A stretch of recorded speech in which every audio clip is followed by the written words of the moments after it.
Hi everybody, it's Joey, and I am here to do a Real Housewives of New Jersey Season 8, Episode 3 review. This episode is called The Apology. I'm wearing pink today because it's Wednesday and we wear pink on Wednesdays. On Wednesday we wear pink.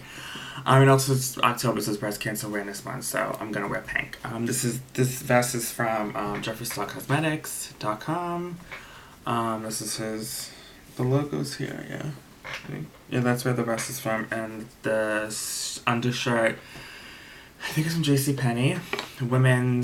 The shirt, and then the vest is unisex. Okay, let's get into the review.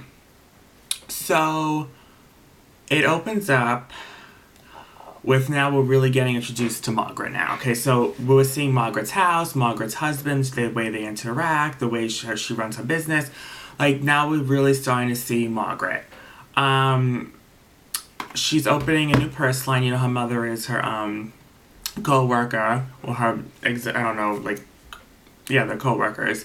And, you know, her house is under construction. Her husband's, I don't know, he's building the house by himself because he's afraid that Margaret's going to be flirting with other guys, or guys are going to be flirting with Margaret. I don't really know what the story is. He just wants to work. It looks like he's just working on it by himself. I mean, it's a beautiful house, but it's a lot of work that looks like it needs to be done. If he is the only one doing it by himself, I mean, I don't know how long, it's going to get done in. Like, kind of seems like that's going to take forever. But I like her husband. Her husband's very cute. The mother's adorable. Margaret's great, So, they all flow together nice. So, you can see that that's the mother and then that's her husband, because they're just so cute together. So yeah, she's making a new purse line. By the way, I wrote the notes on a phone this time and not on a friggin' book because I can't write and it's messy, and I can read this obviously because it's what I'm typing. So yeah, it's her purse line, her new purse line, Macbeth Collection. She's a owner of a clothing company, a founder of it. So she has a new purse line, and she's gonna have a party for it. So the next scene's Teresa's father is moving in. I guess he's moving in because he just lost his wife, and Teresa is a single parent dealing with 4 girls. So I guess it was the smart decision to bring the father moving in, especially because it's such a big house. So yeah, I think that was a very smart decision. They were moving in the furniture together, and Joe was building the furniture and stuff. Yeah, they were moving in. The father was moving in. Margaret, Danielle, and Melissa meet at Envy, which is Melissa's boutique. And, they talk about the events. Margaret invites them to her purse line party, which she's having at her house, which I find a little bit interesting because, it's under construction. Even though the turnout event, the party was beautiful, it's just, if my house is under construction like that, I probably wouldn't have a party at the house. I mean, let's just be real. So she should have had it probably at a restaurant or whatever, but it looked really nice. Like, it looked really, really nice. So, she made it work. So then Siggy, she goes with Siggy to invite her because Siggy blocked Margaret on Instagram, social media. However, she did not block Teresa and Melissa, but she did block Margaret. So she wanted to call up Margaret to make Margaret wanted to call up Siggy to make amends. And it was a very quick conversation. Siggy was just like, I don't want to make up with you. I don't like what happened with the cake. And then Margaret was like, she was trying, but it also kind of looked like, well, I'm the bigger person, so I'm going to call up Siggy, and I'm going to do it in front of you girls, just to show that I'm the bigger person. That's what it looked like to me. You know what I mean? And I get it. The cameras are there, so I guess they wanted her to call her up when the cameras are there. So I get that part, but it's just like, come on. Like, it just looked like she was doing it because not that she was forced into it, but she just wanted to look like the bigger person, you know? Because the way I see it, these two girls were never friends. And these two girls, not that they dislike each other, they hate each other. They absolutely hate each other. I think they really hate each other, these two girls. Like, they really can't stand. It's like Teresa and Melissa, but they're dealing with it because they're families per se. These two, they're not even family, so they don't care, honestly. So they really can't stand each other, and that's it. That's it. They're two total opposite people. They don't mesh well, and that's it. That's just the bottom line. I mean, that's it. So the conversation on the phone doesn't go well, and she just hangs up on Margaret. She doesn't want to come to the Purslane party. She doesn't want to be friends with Margaret. She's mad about the cakes, not the cake. She's mad about Siggy, about Margaret, and how she became too friendly with the other girls and went behind her back and went to the beach and had the whole memorial service and everything else. She's just mad about a lot of things. So, Margaret and Dolores don't like each other because Margaret does say a lot of shit about Dolores. Like, she's up Sicky's ass. Dolores doesn't have a mind of her own. She's like her little sidekick. So Margaret says a lot of shit about Dolores. I mean, you can tell she doesn't like Dolores either. So yeah. So then Teresa and Siggy meet at a bar, restaurant, whatever. And, of course the cake gets brought up, whatever. They make up very quickly. Like, it's a very calm conversation. They make up very quickly. They really like each other. They're friends. They're like best friends. Kind of like, yeah. She doesn't mind making up with Teresa because she loves Teresa. However, this is when you really see that Siggy hates Margaret. Hates her. She's going on. I don't know how long, if the editing's playing her at this point, but it looks like she went on and on and on and on for hours talking about Margaret and her hate for her and how she wants to pull her pigtails out of her head and how she's a fucking bitch and just going on and on and on about Margaret. So Teresa looked like she was just like, when is this gonna end? You know what I mean? So anyways, they make up and they're fine. But still, I don't know about Siggy and Melissa. They have not talked and made up yet. But it looks like the next episode they're gonna meet or something. It doesn't look like it goes well. So the next scene is Joe. This is what I love Joe, Melissa's husband Joe. I love him to pieces. I love Margaret's husband Joe. I love Teresa's husband Joe. All the husbands that are named Joe, I love. I do. They're all great. I know, they're all funny. I love them all. But Melissa's Joe is an interesting character for a couple of different reasons. One being, he kind of seems very I don't think he's really sexist. I think he's deliberately coming off this way because he wants to look for the show and for the cameras, how he's so like, oh my god, like he's the Italian man, whatever. But I think that's an act. I really don't think he's really like that because he does show his sensitive sides when he cries a lot and everything. He does. So it's like, I don't know, I feel like he's trying to overcompensate him crying with, he says in one scene in the episode, I'm glad I have balls, I'm glad I can pee standing up, or he just makes all these comments. He does it every season. He makes a comment saying he's glad he's a man and that he has a set of balls. This is what he says every season. And it's a little bit annoying. It's a little bit annoying to watch, I'm not gonna lie. But anyways, in this particular scene, he brings Melissa to a restaurant. She thinks, they're gonna dine out or whatever. They roll up in a pizzeria. He goes into this abandoned pizzeria. There's not a living soul in the fucking joint.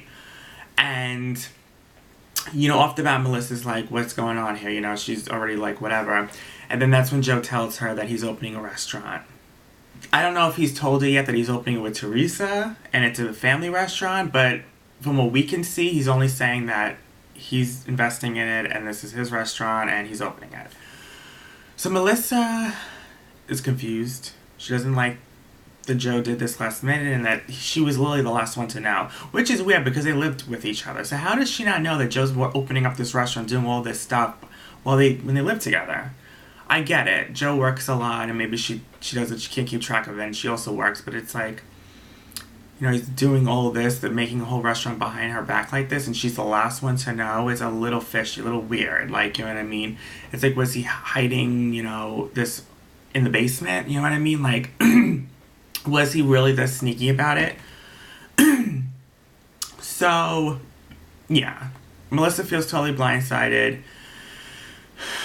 And Joe just says, listen, this is what it is. And she has to accept it. And she has no choice in the matter. So then the next scene, Teresa is in the city, I think, and she's meeting with her people, her co-workers, to talk about this book that she's about to make, her new book, called Standing Strong. And I've noticed in this episode that Teresa's lips are blown up. Really blown up. Like, it's too much. You know what I mean? Like, you can tell she got them done. And she had nice lips. She didn't have small lips. So for her to get them done, it was kind of like she did it because it's the cool thing to do or whatever. But she didn't need to do that. And I think she overdid it. She looks literally like a duck. It looks horrible. Sorry, it looks horrible. When Kathy did it, she kind of looked good because she didn't have big lips like Teresa did. You know what I mean? She actually had really small lips, Kathy. So when she blew them up, they actually looked normal and actually looked like nice lips. Teresa had nice lips, so for her to blow it up, it was just too much now. It's too much. So anyways, she's doing the Standing Strong book. I guess she's going to talk about her life without Joe.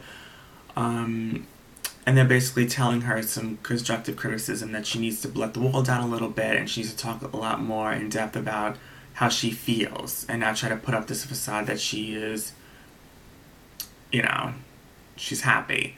But then again, if you think about it, she's telling you the book title is called Standing Strong.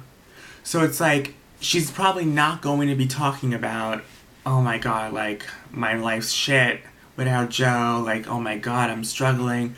The book's called Standing Strong. The book may start off as, you know, I'm struggling, blah, blah, blah, and then it may end with, but at the end of the day, I'm staying strong for my daughters or something. It may end with that.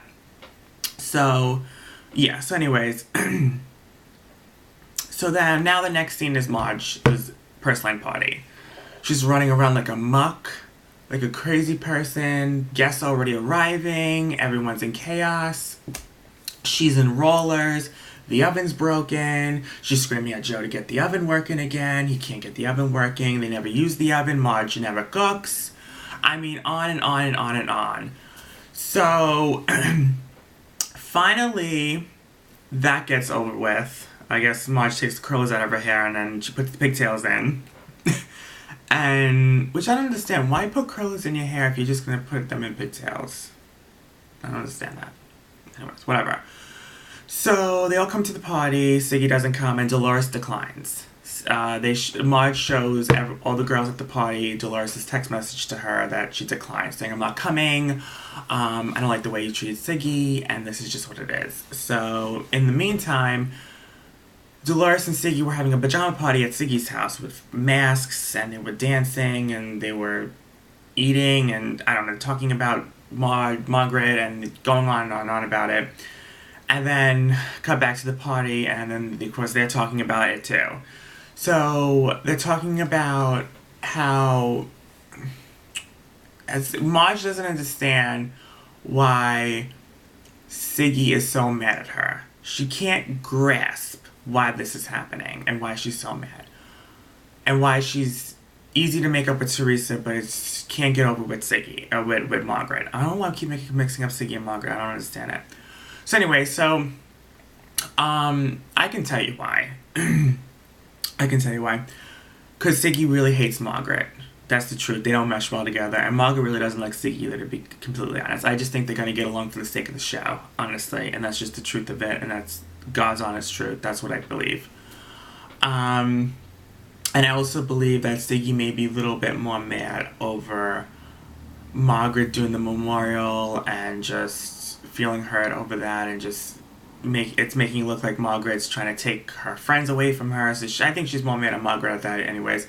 I don't think Margaret's trying to take Siggy's friends away. I just think they're all filming a show together. They're all going to film together. You know, it would have been something if Margaret was throwing this big purse line party and she's part of the show and she films, you know, this party and there's not one cast member there. You know, Bravo doesn't do that. When they have these parties, they have to invite the cast. They have to do that. So Siggy has to understand that. I mean, she has to. You have to invite the cast. You have to. That's what they do. Just like every season, they have to film together. I highly doubt they film together like this when the cameras aren't there. I mean, let's be real here. So anyway, so then Margaret decides again, in front of the girls, in front of the cameras, to text Siggy and tell her that she wants to make up with her and to meet for dinner or lunch or whatever.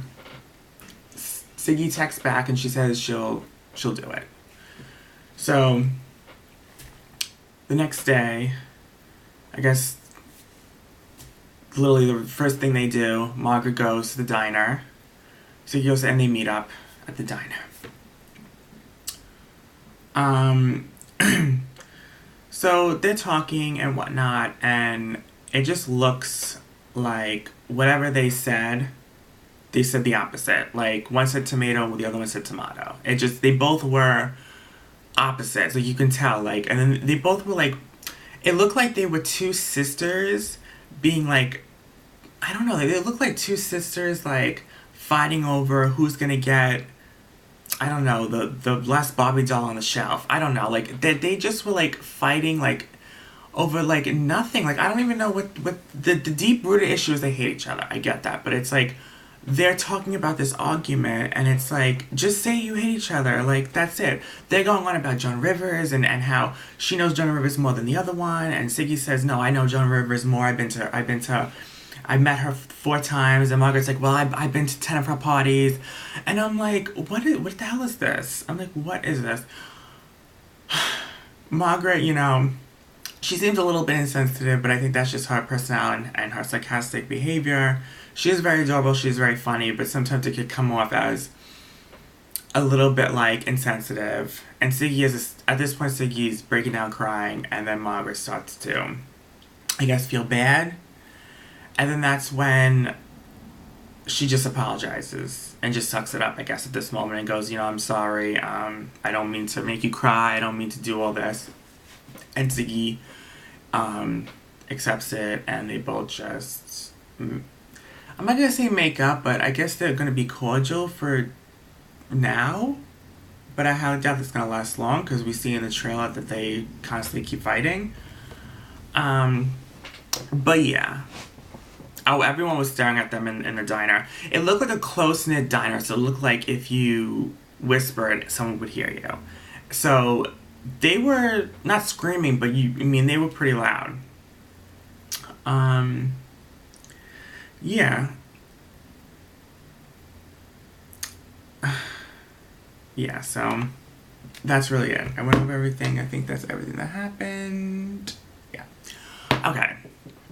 Next episode is called The Shaming of Melissa, I think. The next episode is, the preview looked like there's a lot of stuff going on. Teresa and Melissa look like they're having some issues about the restaurant, and then it kind of looks like Dolores is really mad at Danielle over something, and then also it looks like Siggy is still not over the fucking cake with Melissa. I don't think we're ever gonna get over the cake. I really don't. I don't. Andy Cohen said in Watch What Happens Live one time, like a couple weeks ago, he was like, this won't be the last time you hear about this cake. I mean, it kind of looks like he's right. I mean, it kind of looks like we're never going to hear the end of this. I mean, it just keeps going on and on about this cake. Honestly, to be completely honest, I would have ate the cake. I would just eat the cake. I mean, I get it. I would eat the cake. I wouldn't throw the cake. I would eat it. I really would. But, you know, would I get mad if I see cake going to waste? A little bit. But not to the point where I'm going to go on and on about it. I mean, she just needs to give it a rest now. She needs to give it a damn rest. But hopefully, after the next episode, she's completely over the cake, and we're done with this now. We're done with it. So, that's it. I'm done with this episode review. If you were, I like this episode. I like this episode. I think the last two episodes were better, but this episode was really good. If you're wondering, the lipstick I was wearing is Jeffree Star Lip Ammunition in X Supermodel with Chanel lip gloss on top. Perfume of the day was Viva La Juicy Secure, I think it's called. Yeah, Viva La Juicy Secure. So yeah, I'm done with this review. Keep it on me, I'm just gonna stop right now. I may upload it tonight, or I may upload it tomorrow. So I may upload it tomorrow's Thursday. So yeah, I haven't decided yet, but you will definitely see it by tomorrow. Alright, love you, guys. Bye. Can't talk. It's been a long day at school. I had a big exam. It was just atrocious. Alright, I love you guys, and bye.